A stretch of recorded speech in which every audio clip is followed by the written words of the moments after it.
inclusive ideológica, as causas é que nos aproximam. Se a causa é justa, temos que estar juntos. Então, vamos lá para o nosso último convidado. Davi da Silva Alves, advogado e especialista também no tema.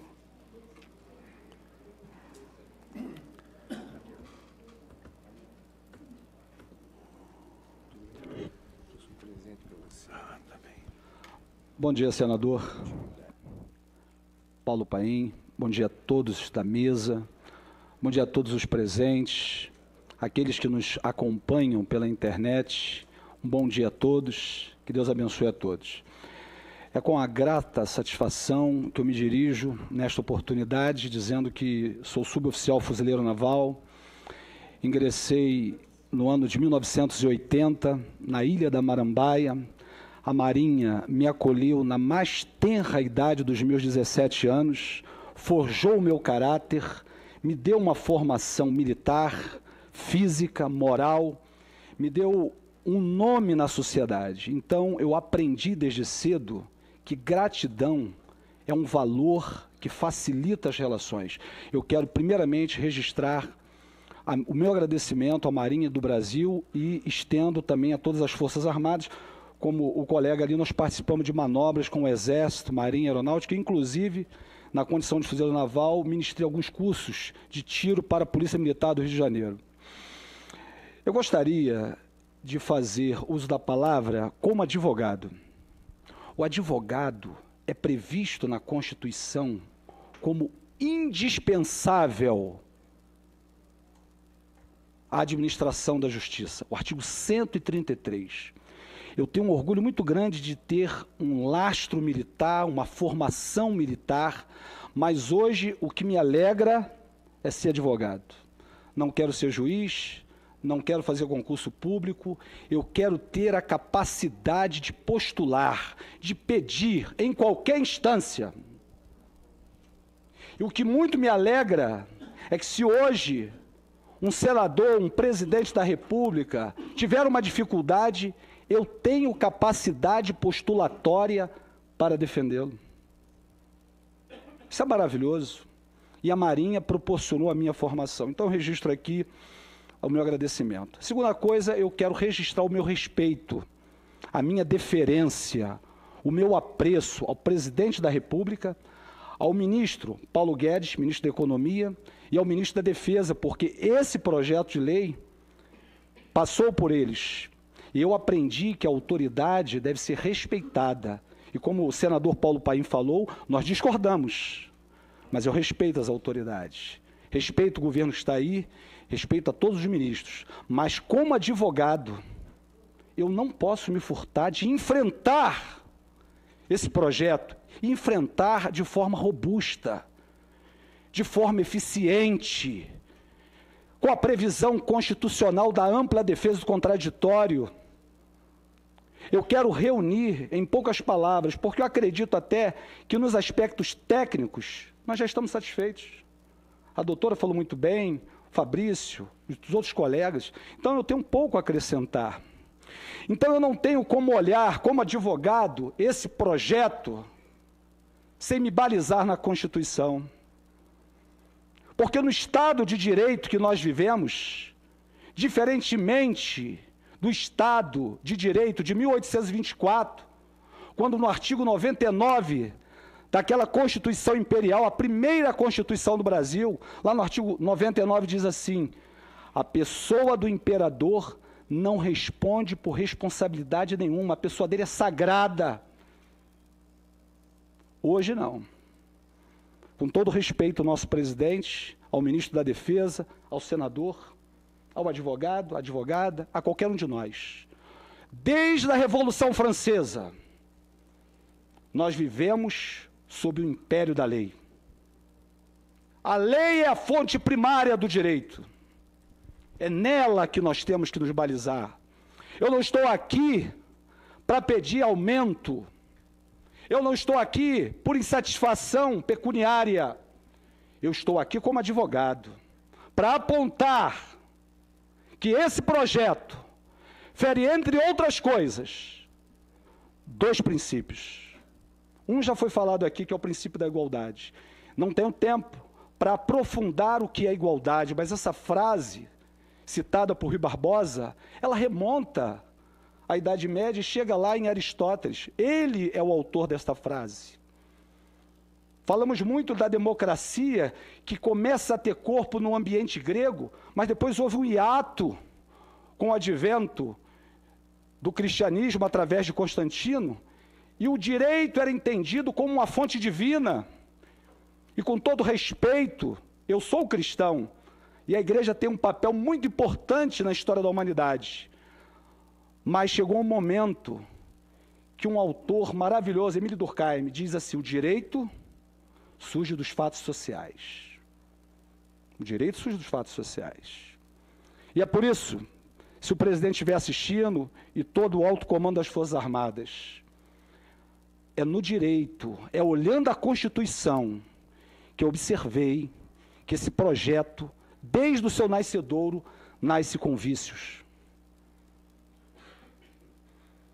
Nasce com vícios. E falo isso com muito respeito. Há poucos dias, minha mãe queria que eu entrasse na justiça por uma causa. Quando ela me apresentou o fato concreto, eu falei: minha mãe, não existe possibilidade jurídica do pedido. Nós não vamos ganhar. A senhora está com a interpretação errada.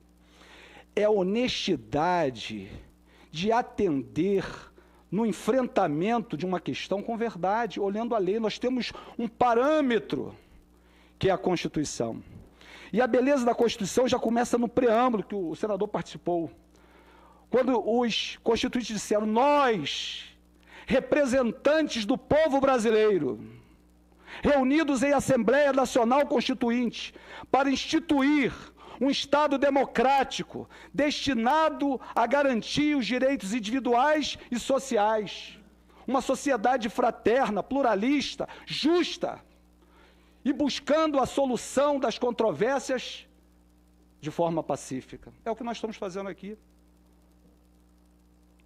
Nós queremos enfrentar de forma pacífica, com equilíbrio, com moderação, com inteligência, com sabedoria. Há um livro que o título é As Forças Armadas e a Política do Brasil, em que José Murilo Carvalho menciona os grandes problemas da Constituição, da Marinha e do Exército do período imperial. Quantas revoltas, quantos problemas tiveram? Não foi um mar de calmaria. Muitos morreram, muitos foram injustiçados, mas as Forças Armadas sempre buscando o melhor, sempre buscando o aprimoramento. E nós chegamos hoje muito avançado nos nossos princípios militares e nossos valores. Então, primeira coisa, o princípio da igualdade, nós temos que vê-lo na questão da igualdade formal e na igualdade material. Na igualdade formal, todos são iguais perante a lei.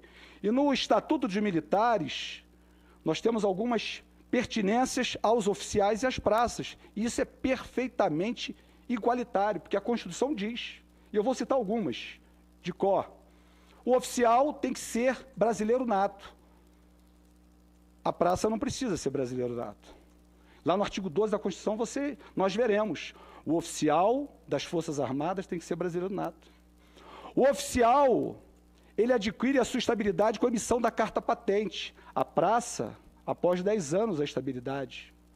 O oficial só perde o posto ou patente depois de um processo e o trânsito em julgado, ainda com recurso de ir do Superior Tribunal Militar.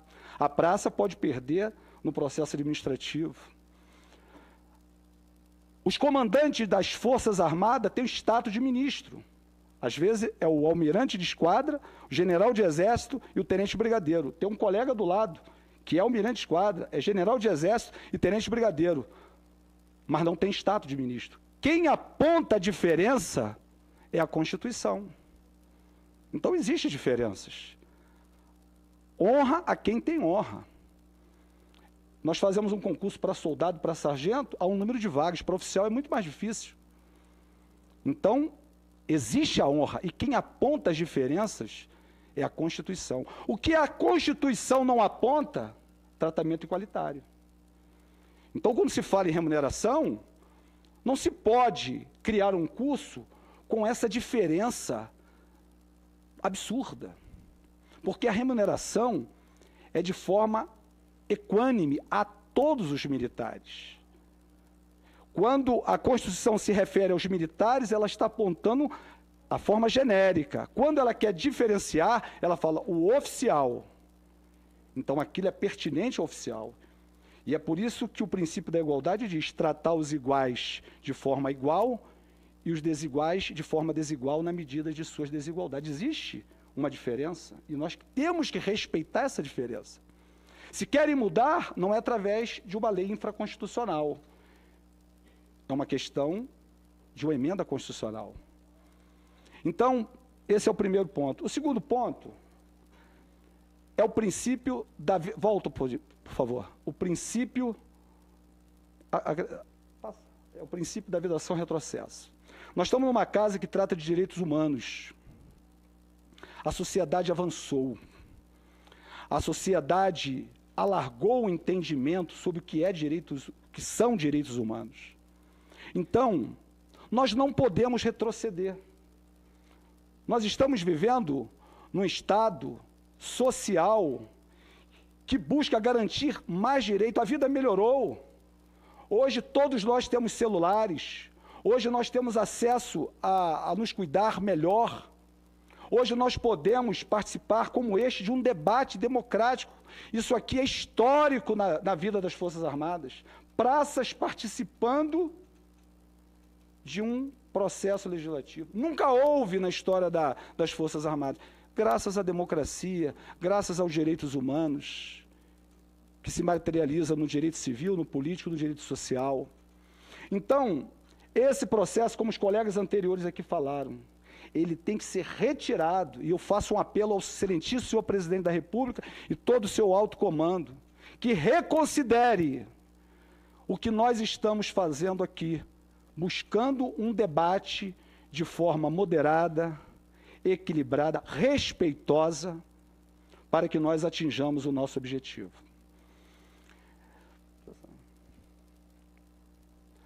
Pode passar, da meritocracia. Da meritocracia. Isso. Ela vem do latim ser digno, merecer, o sufixo. E do grego kratos, força. Nós sabemos que a maioria das nossas palavras tem origem latina e grega, a composição. E foi falado aqui pelos colegas, o artigo 59 diz que o processo de promoção dos militares ele é seletivo, gradual e sucessivo. Já existe isso, pautado no Estatuto dos Militares, no artigo 59. Então, o termo meritocracia é apenas um sinônimo, mas o âmago da questão já existia na história. Todos aqui pertenceram às Forças Armadas e fizeram um concurso, e aqueles que estão do quadro especial, eu chamo lá a atenção do colega, eles atenderam determinados requisitos para que fossem promovidos à graduação de terceiro sargento. Vamos seguir adiante. Do espírito de corpo, inciso 4 do artigo 27 do Estatuto dos Militares. Me perdoem os civis, mas nós militares não conseguimos cumprir a nossa destinação constitucional se não estivermos unidos, espírito de corpo. Como o senador falou aqui, os políticos têm que discordar, porque eles trabalham no campo das ideias. São amigos, mas discordam de posicionamento. Mas nós não, nós entramos em formatura. Nós cumprimos a ordem do mais antigo. Se é direita, vou ver, todos cumprem. Se é esquerda, nós vamos cumprir. Se é alto, nós vamos cumprir. Porque nós entramos em formatura. Nós temos um comandante. E a ordem é dada tanto para a menor tropa, que são 3 homens... Mais 5 minutos. ...como para um regimento, um batalhão. Nós somos diferentes. Por isso que a Constituição nos vê de maneira especial. Não é porque nós, enquanto pessoas, somos melhores. É porque a destinação que nós estamos assumindo, quando juramos a bandeira, é uma destinação constitucional que visa garantir a funcionalidade das instituições. E eu quero terminar, eu poderia citar John Locke, Thomas Hobbes, Emílio Durkheim, Immanuel Kant, Nietzsche, A gente na faculdade estuda todo esse pessoal que contribuiu muito para o avanço do direito, mas eu quero terminar essa palavra. Inclusive, o nosso presidente da sua campanha usou muito: conhecereis a verdade, vos libertará. Eu diria para ele o seguinte: presidente, a palavra de Deus é uma espada de dois gumes. Ela bate, ela corta dos dois lados, e ela penetra até a divisão da alma e do espírito, juntas e medulas, e é apta para discernir os pensamentos e intenções do coração. Então eu termino com a palavra do Senhor Jesus em Mateus 7,12, que diz: tudo que vós quereis que os homens vos façam,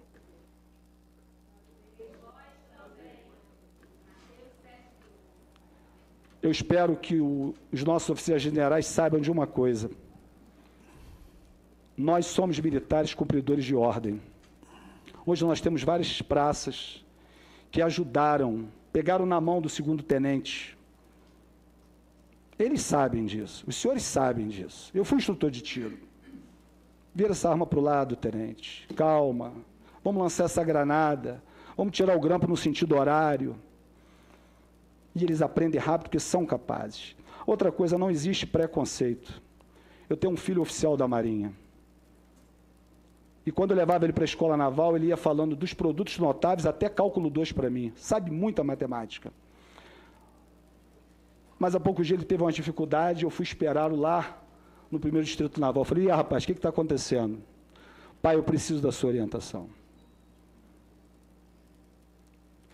Quando o sargento falou ali que o pessoal do QESB transita lá na Amazônia, é verdade. E nós não queremos diminuir a capacidade intelectiva dos oficiais nem do alto comando. Muito pelo contrário. Temos muitos amigos e muitos nos ajudaram. Quem aqui nunca teve um oficial ensinando matemática quando estava de serviço para fazer a prova? E o oficial ia lá e dava noções de matemática. Nós temos um espírito de corpo. E o espírito de corpo deve permanecer. Eu espero que essas poucas palavras, de forma tão rápida, somem-se a tudo que foi falado aqui.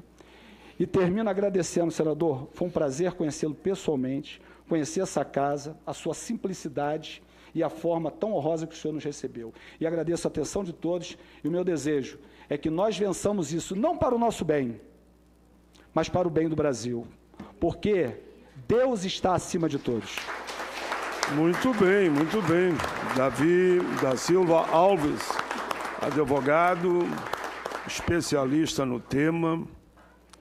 E eu me lembro aqui agora, nas suas palavras, teve um grande líder, se eu não me engano ele era general, um grande líder do Rio Grande do Sul, de outros tempos, que a frase que ele mais dizia era essa: eu quero homens, eu quero leis que governem homens, leis que governem homens, e não homens que governem as leis. É muito na sua linha. A lei está aí, e a lei tem que ser cumprida. Eu tenho orgulho de ser constituinte. Parabéns, parabéns a todos. O encerramento aí foi brilhante. Agora, meus amigos, os senhores terão 5 minutos para as considerações finais. Mas é um momento também que as milhares ou milhões de pessoas que nos assistem encaminham aqui, e o E-Cidadania faz um resumo de perguntas. Eu vou, nesses 5 minutos, cada um pode escolher uma ou duas para responder e também já faz as suas considerações finais. Eu vou pedir para o Clérison que imprima mais algumas folhas para passar para eles, mas eu vou fazer a leitura aqui. É do E-Cidadania. Ziraldo Fernandes, de Minas Gerais, via ouvidoria, naturalmente. Por que soldados reformados inválidos receberão índices de reajuste menores nos adicionais? Não somos todos militares? Vocês entenderam, conhecem bem o que ele quis dizer, né? Frederico Bibiano, de Minas Gerais. Qual a justificativa para que um militar não possa averbar mais de 5 anos de serviço? Quem puder responder, ou se procede ou não, muitas vezes, a pergunta. Marlene Borges, de Santa Catarina. Esse PL é injusto. com quem foi para a reserva remunerada a partir de 2001 até 2019. Quebra a isonomia e paridade entre as Forças Armadas e as graduações. Marcelo Valente, do Rio de Janeiro. Por que teremos que contribuir como todo cidadão, se mesmo na reserva contribuímos para a nossa seguridade, diferente do trabalhador comum? Alberto Chances, do Amazonas. O PL 1645-19, que reestrutura a carreira militar, é justo e necessário. A carreira está defasada há mais de 20 anos em relação aos estados. César Augusto Lima, da Bahia. Como ficará a previdência para as polícias judiciárias? Lina Jéssica Souza, de Mato Grosso do Sul. Elaborar medidas previdenciárias, especificamente para militares, desnivela o nível hierárquico de outras profissões e demais policiais. Aguinaldo Nogueira, do Rio de Janeiro. Esse PL é injusto para os praças da FFA, dá um aumento de 53% para generais, enquanto os praças não vão receber nada. Flávio Brazão, do Amazonas. Esse PL é desumano. Cria a possibilidade de licenciamento do militar temporário, mesmo acometido por doença grave como o câncer. E, por fim, Pierre Carvalho, do Rio de Janeiro. O adicional de representação exclusivo para generais e suas viúvas e legislar sobre remuneração de militares são os dois maiores absurdos do PL. Definson Silva, do Ceará. A paridade passa pela isonomia.